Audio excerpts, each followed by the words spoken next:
Hi, magandang hapon po sa inyong lahat. Welcome back po dito sa channel namin. Andito ako, nagluluto ako. Magluto na lang siguro ako ng spaghetti ngayon kasi marami pa kaming kanin. Tapos may isang hiwa pa na isda. Wala dito yung anak ko na isa. Tapos si Rhea, di ko alam kung anong kakainin nun kasi nagda-diet siya. Meron naman siyang chicken breast sa rep. Ayan yung view dito paghapon sa ano namin, sa terrace na kusina ngayon. Ito yung kanin namin, oh. Ayan, oh. Konti lang yung nabawas kasi nagsangag ako kanina. Tapos yung isda, isang hiwa na lang siya. At ito, ano ako ng tubig para sa ating pasta. Nilagyan ko dito ng ano, oh, yung ano bang tawag nito? Hardiplex kasi mainit. Babakbak yung pintura ng semento. Tapos ito, ihahalo ko na lang sa ano ka na ito, sa spaghetti kasi walang kumakain sa amin ng ano ka na ito, ng hotdog. Di sila mahilig sa hotdog. Tapos ito yung kanyang giniling. Giniling na baboy ang ihahalo ko. Tapos hiwain ko to ng maliliit. Ayan po, Sabado ng hapon ngayon, alas 5 ng hapon. Nagluluto nga ako ng spaghetti ngayon kasi parang gusto ko kumain ng spaghetti. Yung ano ko na lalaki, na isa nandun na misita sa girlfriend niya. Ang uwi nun baka bukas pa ng gabi. 3 lang kami ngayon, yung pamangkin ko, ako. Si Rayan, may duty siya sa FEU Hospital. Ang uwi niya alas 10 pa ng gabi. Hindi ko alam kung anong kakainin niya kasi nagda-diet siya. Bale, may chicken breast siya sa rep. Hindi ko alam kung kakain siya ng spaghetti o magra-rice siya at saka chicken breast. Kasi tinitimbang niya yung kinakain niya. Ganun. Alam niyo, ang bilis lumipas ng panahon. Parang kailan lang nag-umpisa ako mag-vlog-vlog. Parang senior high school si Rhea. Parang last year niya sa senior high school. Ngayon, alam niyo, sa pizza 19 ng nitong Marso, ano na sila, graduation pictorial na nila, magpipictorial na sila para sa graduation nila. Pero sa July pa yung graduation nila. Ayan po, nakakatuwa isipin na ano ka neto, na nakaraos na yung 4 na taon ni Rhea para sa pag-aaral. Kaso ang gusto niya tumuloy pa rin sa pag-medicine, kaya another 4 years pa.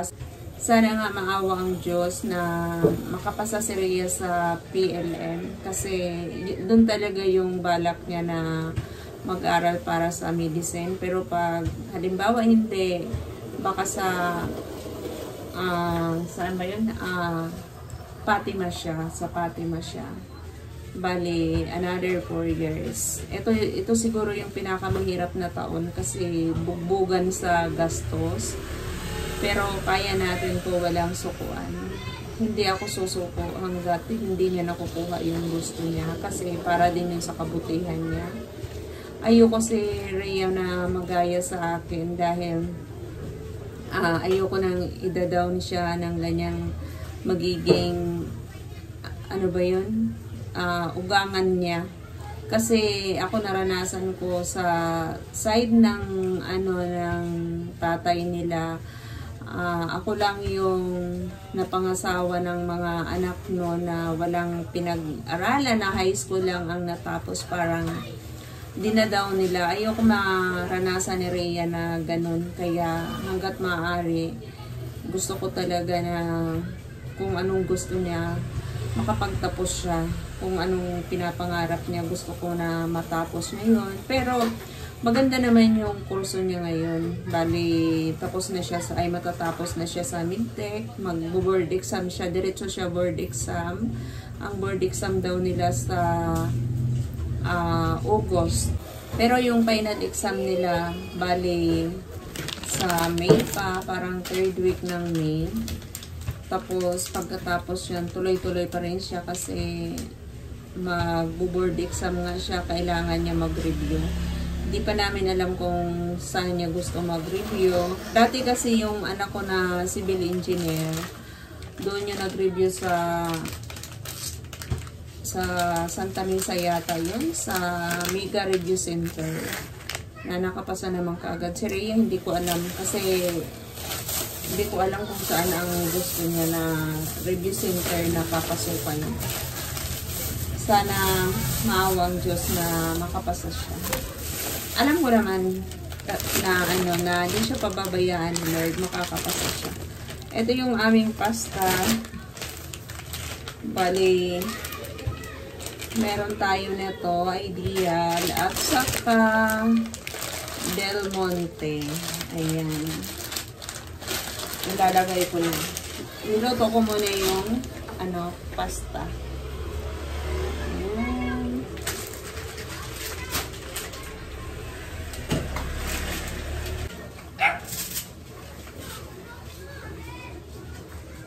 Ayan na yung ating pasta.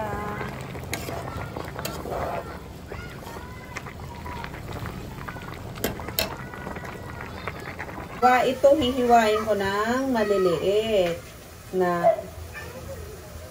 hotdog.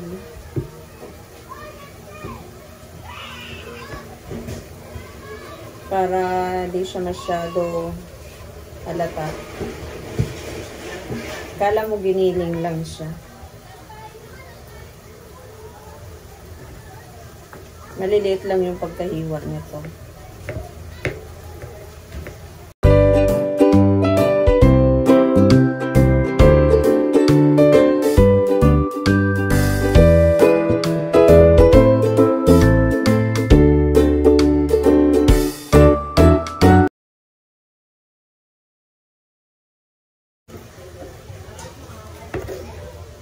Mukhang masyado mamantika yung giniling. Kaya pag nagluluto ako ng spaghetti, tinatanggal ko muna yung mantika. Hindi ko muna siya ginigisa. Kasi kahit sa giniling na baka, sobra siyang mamantika. Binabawasan ko siya ng mantika, saka ko ginigisa.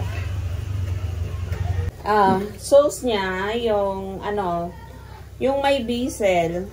Ayan, tapos and cheese. May cheese na siya.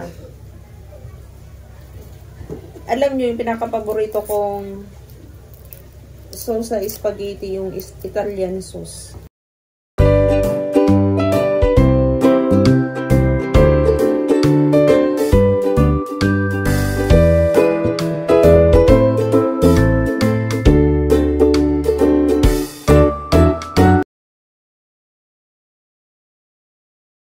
Ayan, kung nakikita nyo, mantika yan na galing sa giniling.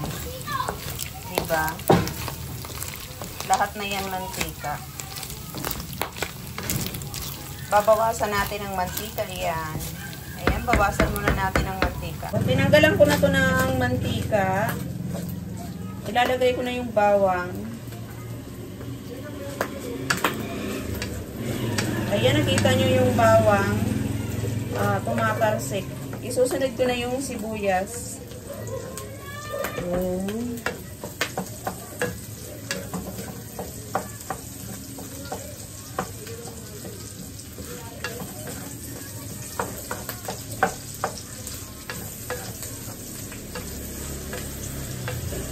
Yan na yung ating sibuyas. Tapos isunod na natin yung ating ayan, halo-haloin natin para medyo maprito yung ating hotdog bago natin ilagay yung ating sauce.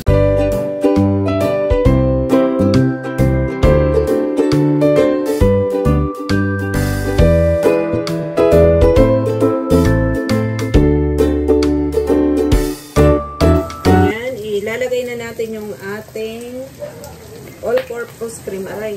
Ayan, yung ating all-purpose cream.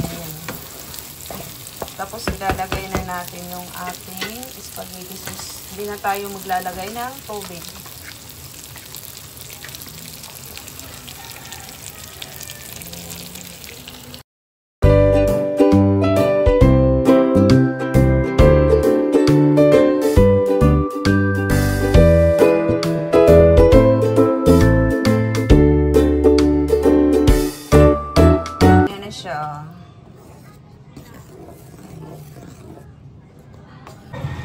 Ayan, kumukulo na. Pakulo-kuloin natin ng konti pa kasi para maluto yung ating hotdog. Hindi ko to tinubigan. Yung sauce lang ito na pang 1 kilo at saka isang all-purpose cream. Ayan lang po. Ang sarap ng sauce niya.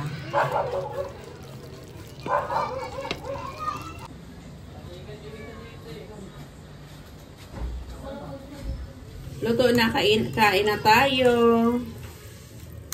Bali, maraming niluto ko na sauce kasi ilalagay ko lang yun sa rep. Ilagay ko sa freezer. Tapos pag gusto ko kumain ng spaghetti, maggagawa na lang ako ng pasta.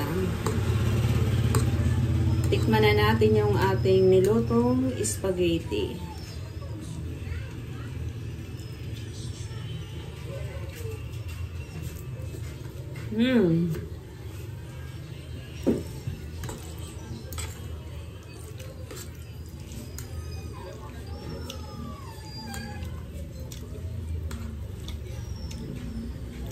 Masarap ang lasa niya kahit wala siyang cheese. Kasi meron siyang all-purpose cream. Ayan po, sa lahat po ng mga nanonood, sa lahat po ng mga nag-subscribe sa channel ko, maraming salamat po. Kain tayo!